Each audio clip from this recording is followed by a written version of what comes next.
کرنے سے منع فرماتے ہیں۔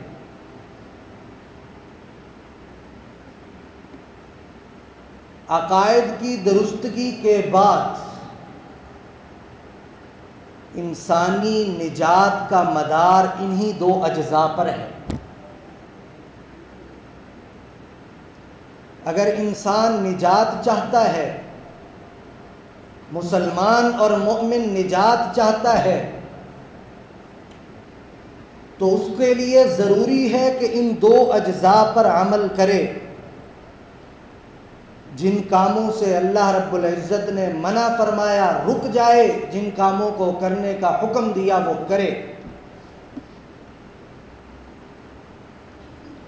اول کو عبادت کہتے ہیں، جن کاموں کو کرنے کا حکم دیا، نماز کا حکم، روزے کا حکم، حج کا حکم، عبادت۔ اور جن کاموں کو کرنے سے روکا، ان سے رک جانا تقویٰ کہلاتا ہے، پرہیزگاری کہلاتا ہے۔ زنا کے قریب نہیں جانا، جھوٹ نہیں بولنا، رشوت نہیں کھانی، حرام کمائی نہیں کرنی۔ اللہ رب العزت نے منع فرما دیا، یہ منع جو اللہ رب العزت نے فرمایا اس سے رک جانا، جو رک جائے وہ متقی کہلاتا ہے۔ حضرت مجدد الفسانی رحمہ اللہ فرماتے ہیں کہ دوسرے کی عظمت اول کی نسبت زیادہ ہے۔ کیسے؟ فرماتے ہیں کہ عبادت میں انسان فرشتوں کے ساتھ شریک ہے۔ اللہ رب العزت نے فرشتوں کو بھی حکم دیا عبادت کرو، انسانوں کو بھی حکم دیا عبادت کرو، لیکن فرشتوں کے لیے اللہ رب العزت نے ان کے اندر برائی کی طرف جانے کا مادہ ہی نہیں رکھا، تو اس لیے ان کو دوسری چیز کا حکم ہی نہیں ہے۔ انسان کے اندر اللہ رب العزت نے خیر اور شر دونوں پہلو رکھ دیے، اور رکھنے کے بعد فرمایا کہ خیر کی طرف جانا ہے، شر سے خود کو بچانا ہے۔ تو اسی لیے اگر انسان یہ چاہتا ہے کہ وہ فرشتوں سے بھی افضل ہو جائے، تو جہاں وہ عبادت کرے وہیں پر تقویٰ بھی اختیار کرے، تو انسان فرشتوں سے بھی اعلیٰ مقام والا۔ لقد خلقنا الانسان فی احسن تقویم، تبھی ہوگا جب عبادت بھی ہوگی اور زندگی کے اندر تقویٰ بھی ہوگا۔ تو تقویٰ یہ انسانی زندگی کا اللہ رب العزت کی طرف سے عطا کردہ شرف ہے، اور تقویٰ انسانی زندگی کی وہ صفت ہے کہ جو اللہ رب العزت نے تمام انبیاء کو عطا فرمائی۔ تمام انبیاء کی تعلیمات کا اگر آپ نچوڑ دیکھنا چاہتے ہیں تو تمام انبیاء نے اپنی قوم کو تقویٰ اختیار کرنے کا حکم دیا۔ اتنی اہمیت ہے کہ قرآن پاک نے اسی تقویٰ کو سینکڑوں آیات میں، ایک دو تین نہیں، سینکڑوں آیات میں اللہ رب العزت نے اس کو بیان فرمایا۔ بلکہ عبادات کا مقصد ہی اللہ رب العزت کا خوف اور تقویٰ کو قرار دیا گیا۔ اسی اہمیت کی وجہ سے آج ہماری گفتگو کا عنوان ہے متقین کے اوصاف۔ سب سے پہلے تو یہ سمجھیں کہ تقویٰ ہے کیا۔ اردو میں اگر اس کا ہم ترجمہ کریں تو بچنا، پرہیزگاری اختیار کرنا، حفاظت کرنا، یہ تقویٰ کے معنی ہیں۔ اور شرعی تعریف، اصطلاحی تعریف مختلف حضرات نے مختلف انداز میں کی،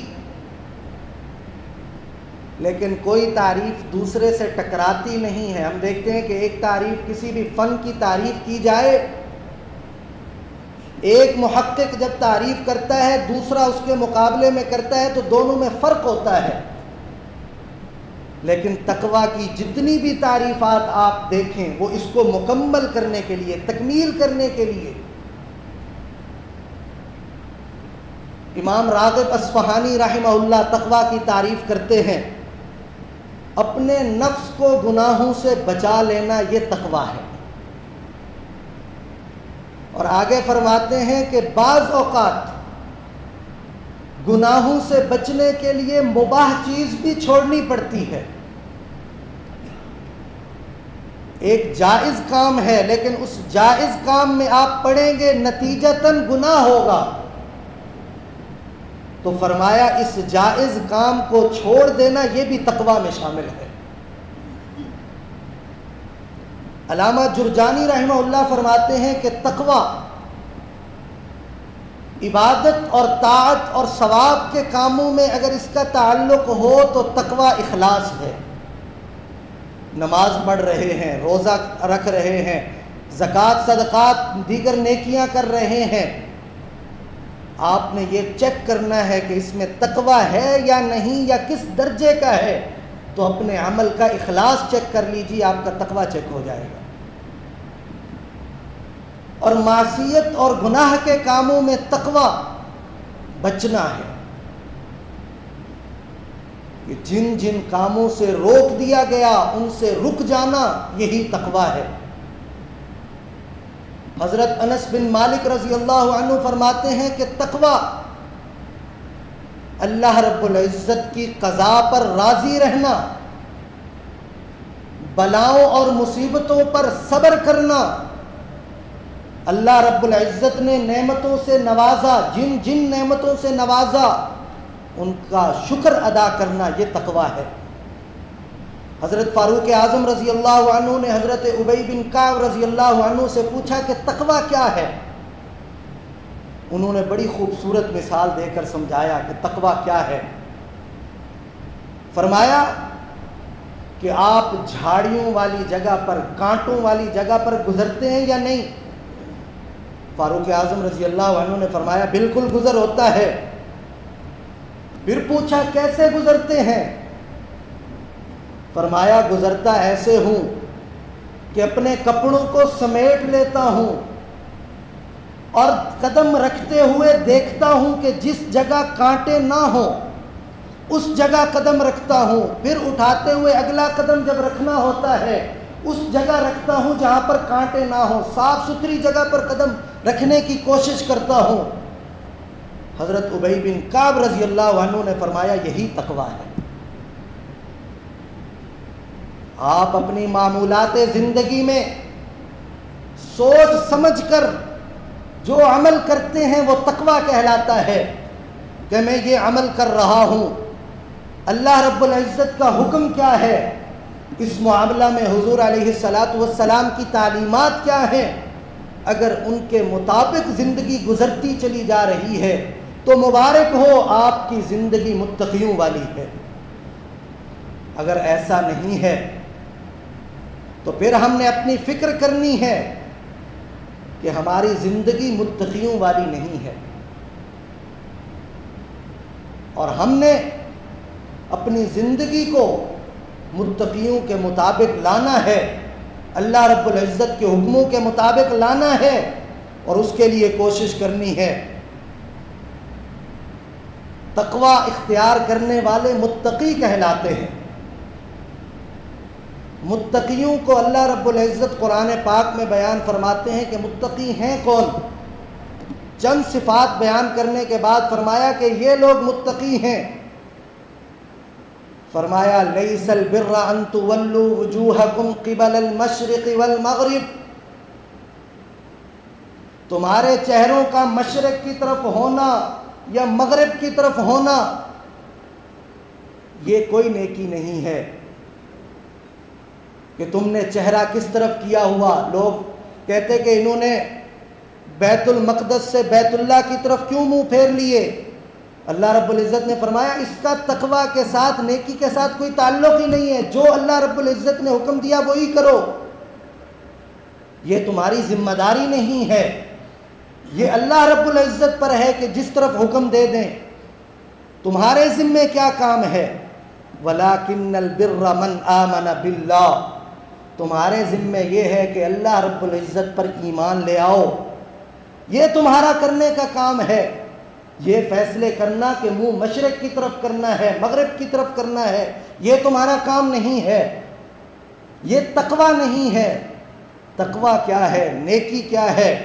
اللہ رب العزت پر ایمان لانا، والیوم الآخر، آخرت کے دن کا اعتقاد رکھنا کہ مرنا ہے، اللہ رب العزت کو حساب دینا ہے، والملائکتی، ملائکہ پر، فرشتوں پر ایمان لانا، والکتابی، اللہ رب العزت نے جو کتابیں نازل فرمائیں ان پر ایمان لانا، والنبیین، جو اللہ رب العزت نے انبیاء بھیجے ان پر ایمان لانا۔ اور آگے فرمایا وَآتَ الْمَالَ عَلَىٰ حُبِّهِ، مال کی محبت کے باوجود، انسان محنت سے مال کماتا ہے، دل میں محبت ہوتی ہے، فرمایا وَآتَ الْمَالَ عَلَىٰ حُبِّهِ، مال کی محبت کے باوجود اس کو خرچ کرنا، کس پر؟ ذوی القربا، قریبی جو رشتہ دار غریب ہیں، غربا، ان پر خرچ کرنا، والیتاما، یتیموں پر خرچ کرنا، والمساکین، مساکین پر خرچ کرنا، وابن السبیل، اور کوئی مسافر ہے، سفر میں ہے، مال و متاع گم ہو گیا یا ختم ہو گیا، اس پر خرچ کرنا، وفی الرقاب، غلاموں کی آزادی کے لیے خرچ کرنا، یہ تقویٰ ہے، یہ تمہارے کرنے کے کام ہیں۔ وَأَقَامَ الصَّلَاةَ، نماز کو قائم کرنا، وَآتَ الزَّكَاةَ، اور زکوٰۃ ادا کرنا، وَالْمُوفُونَ بِعَهْدِهِمْ إِذَا عَاهَدُوا، اور جب تم کسی سے عہد کرو اس عہد کو پورا کرنا، وَالصَّابِرِينَ فِي الْبَأْسَاءِ وَالضَّرَّاءِ وَحِينَ الْبَأْسِ، اور صبر کرنا جب سختیاں آ جائیں، تکلیفیں آ جائیں، اللہ رب العزت کے راستے میں جہاد پر ہیں تب اگر مصیبتیں آ جائیں تو اس وقت صبر کرنا۔ فرمایا اولئک الذین صدقوا، یہی وہ لوگ سچے ہیں جو اپنے دعوی ایمان میں سچے ہیں، واولئک هم المتقون، اور یہی لوگ متقی ہیں۔ یہ ہمارے کرنے کے کام ہیں، یہ وہ صفات ہیں کہ جو اللہ رب العزت نے ایمان کے بعد ایمان والوں سے مطالبہ کیا کہ یہ تمہارے کرنے کے کام ہیں، یہ تم نے کرنا ہے۔ متقین کی چند صفات اور مقام پر فرمایا الف لام میم ذالک الکتاب لا ریب فیہ، یہ کتاب اللہ رب العزت کی طرف سے نازل کردہ ہے، کوئی شک نہیں ہے۔ اس کتاب کو بھیجنے کا مقصد کیا ہے؟ اللہ رب العزت نے کیوں نازل فرمائی؟ فرمایا ھدی للمتقین، متقین کے لیے رہنمائی ہے، ہدایت ہے، سیدھا راستہ ہے۔ متقین کون ہیں؟ ان کی صفات بیان فرمائیں، الذین یؤمنون بالغیب، مؤمنین کی پہلی صفت کیا ہے کہ وہ غیب پر ایمان لاتے ہیں۔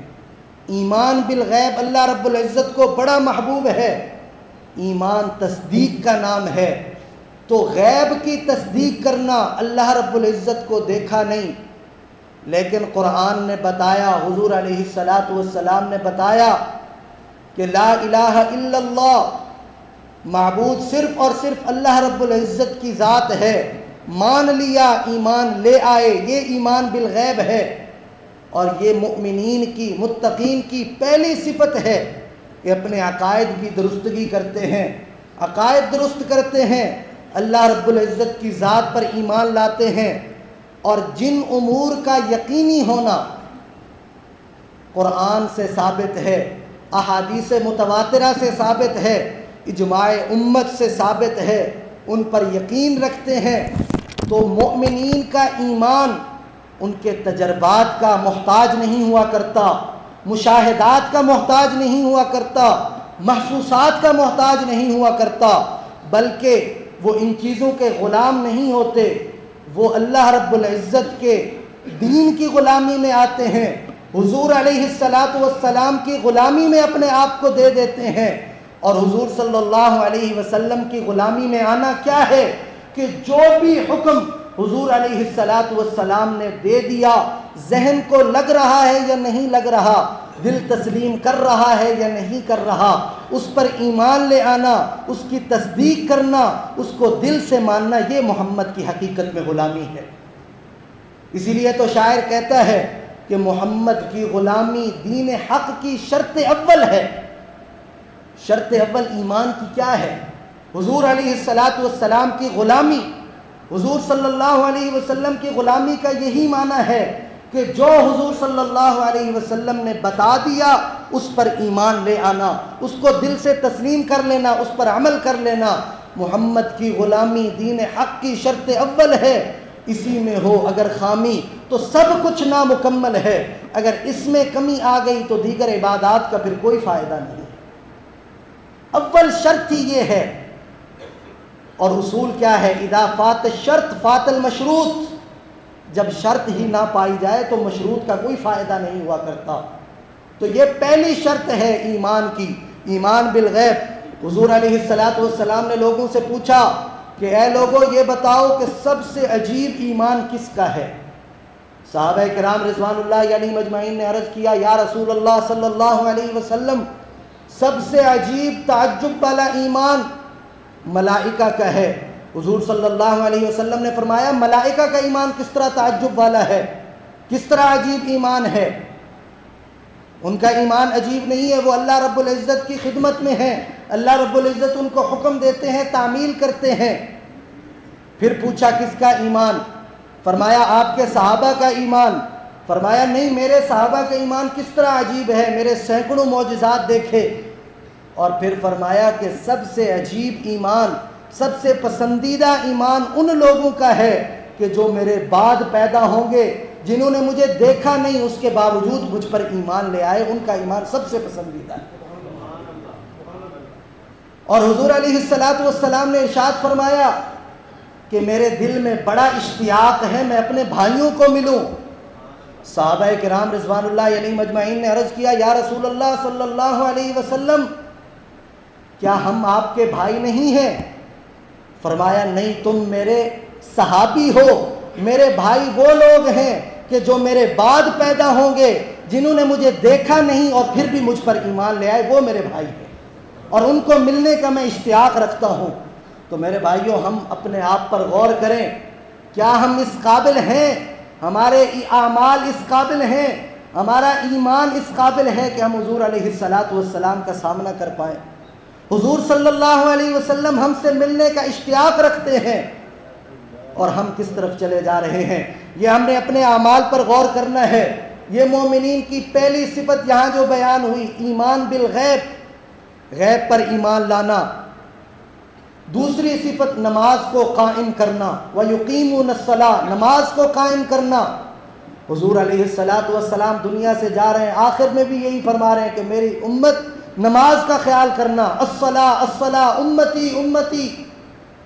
اور آج ہم نے نماز کا کیا حال کیا کہ اکثر لوگ نماز کے لیے آتے نہیں، جو آتے ہیں تو پھر نماز قائم نہیں ہوتی، ادا ہو رہی ہے، فرض ادا ہو رہا ہے۔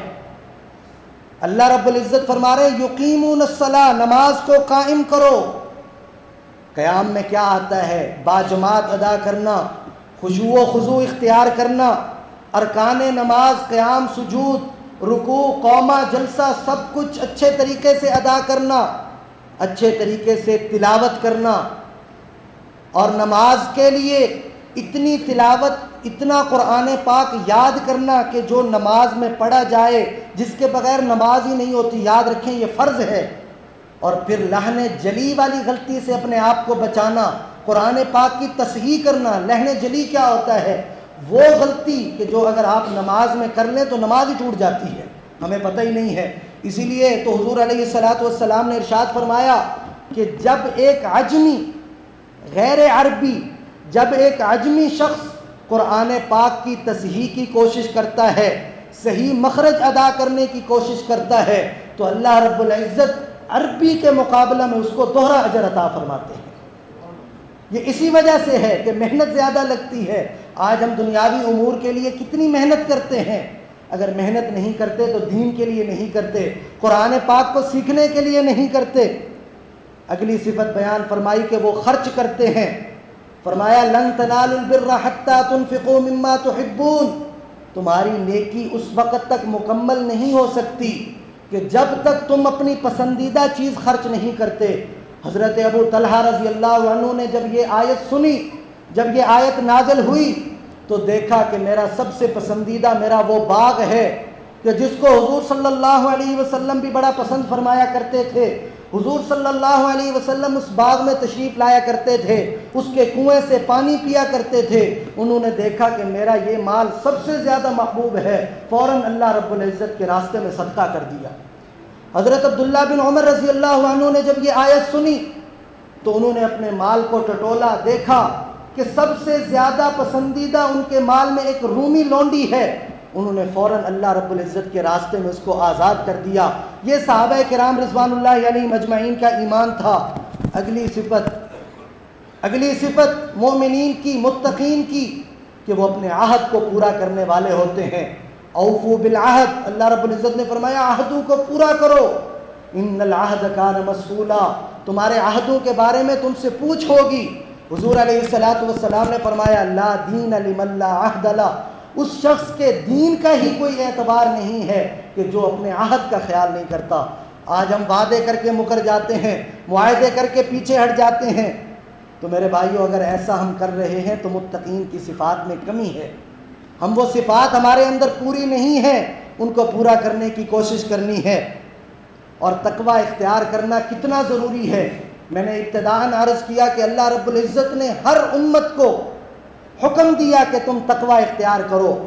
ہر نبی نے اپنی قوم کو یہ حکم دیا کہ تم تقوی اختیار کرو۔ اللہ رب العزت فرماتے ہیں اذ قال لهم اخوهم نوح الا تتقون، حضرت نوح علیہ السلام نے اپنی قوم کو کہا تم تقوی اختیار کیوں نہیں کرتے؟ اذ قال لهم اخوهم ہود الا تتقون، اذ قال لهم اخوهم صالح الا تتقون، اذ قال لهم اخوهم لوط الا تتقون۔ تو تمام انبیاء اپنی امتوں کو، اپنی قوموں کو کس چیز کی دعوت دے رہے ہیں؟ یہ تقوی اختیار کرنے کی دعوت دے رہے ہیں۔ اور تقوی کا نہ صرف اخروی فائدہ ہے، اللہ رب العزت نے بے شمار دنیاوی فائدے بیان فرما دیے۔ فرمایا کہ نجات کا ذریعہ یہ تقوی ہے۔ وَمَن يَتَّقِ اللَّهَ يَجْعَل لَّهُ مَخْرَجًا، مصیبت سے نکلنے کا آسان ترین راستہ یہ تقوی ہے۔ آج ہم میں سے ہر شخص پریشان رہتا ہے کہ رزق میں برکت نہیں ہے، کشادگی نہیں ہے۔ اللہ رب العزت نے کشادگی کا، برکت کا طریقہ بتا دیا، فراوانی کا طریقہ بتا دیا۔ فرمایا وَيَرْزُقْهُ مِنْ حَيْثُ لَا يَحْتَسِبُ، کہ جو شخص تقوی اختیار کرتا ہے اللہ رب العزت اس کو ایسے طریقوں سے رزق عطا فرماتے ہیں کہ اس کے وہم و گمان میں بھی نہیں ہوتا۔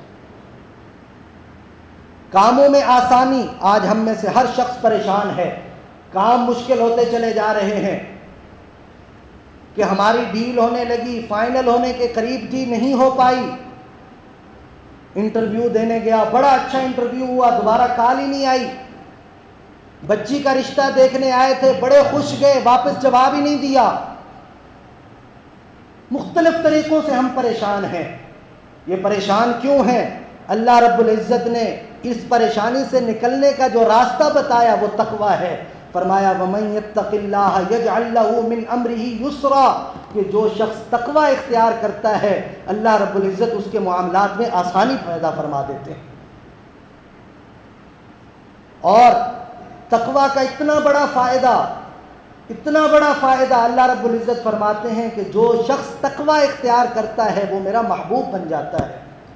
فَإِنَّ اللَّهَ يُحِبُّ الْمُتَّقِينَ، اللہ رب العزت متقین سے محبت کرتے ہیں۔ جو تقوی اختیار کرتے ہیں اللہ رب العزت ان سے محبت کرتے ہیں۔ اور فرمایا اگر تم اللہ رب العزت کی معیت کو چاہتے ہو کہ میں جو معاملہ کروں اللہ رب العزت کی مدد شامل حال ہو، فرمایا تقوی اختیار کر لو، اللہ رب العزت کی مدد ہر جگہ موجود پاؤ گے۔ تو یہ تقوی کے دنیاوی فوائد ہیں، اور اخروی فوائد تو آپ حضرات جانتے ہیں کہ اللہ رب العزت کی نجات، اللہ رب العزت کی محبت، جنت کے بلند درجات وہ متقین کا مقدر بنیں گے۔ تو اللہ رب العزت سے دعا ہے کہ اللہ رب العزت اسی دنیا میں ہمیں تقوی کی پوشاک پہننے کی توفیق عطا فرمائیں۔ اور ایک اعلان سماعت پہلے فرما لیں، حجاج کرام کے حوالے سے اعلان ہے DHA انتظامیہ کی طرف سے کہ کہ DHA انتظامیہ کی نگرانی میں شعبہ مساجد کے زیر اہتمام ڈیفنس آڈیٹوریم فیز 2 میں تربیت حج سیمینار منعقد ہو رہا ہے۔ سفر حج و عمرہ کے لیے گھر سے واپس گھر آنے تک ہر مرحلہ میں آپ خواتین و حضرات کو تربیت اور رہنمائی کی ضرورت ہے تاکہ آپ کا یہ مبارک سفر شرعی تقاضوں کے عین مطابق ہو، اللہ رب العزت کے ہاں مقبول ہو۔ آپ کے علم میں ہے کہ حکومت پاکستان نے ہر حاجی کے لیے حج کی تربیت کا حصول لازمی قرار دیا ہے۔ اسی ضرورت کے پیش نظر DHA انتظامیہ نے یہ پروگرام DHA میں رہائش پذیر افراد کے لیے ترتیب دیا ہے۔ اس پروگرام میں حجاج کی تربیت کے لیے وزارت حج کے مقرر کردہ تربیت حج دینے والے معروف ٹرینر جناب ڈاکٹر حافظ عبدالواحد قریشی صاحب کو دعوت دی گئی ہے، جو اپنے مخصوص اور دلکش انداز میں مورخہ 7 اور 8 جولائی بروز ہفتہ اور اتوار صبح 9 بجے تربیت دیں گے۔ یہ پروگرام ڈیفنس آڈیٹوریم فیز 2 متصل ڈیفنس ڈگری کالج نزد کمرشل فیز 2 آر سیکٹر میں منعقد ہوگا۔ آپ حضرات سے گزارش ہے کہ آپ حضرات تشریف لائیں اور یہ پروگرام انشاءاللہ انتہائی معلوماتی اور مفید ہوگا، اور یہ بھی گزارش ہے کہ کاغذ پنسل ہمراہ لائیں اور بچوں کو ساتھ نہ لائیں۔ جزاک اللہ خیر، سنتیں ادا فرمائیں۔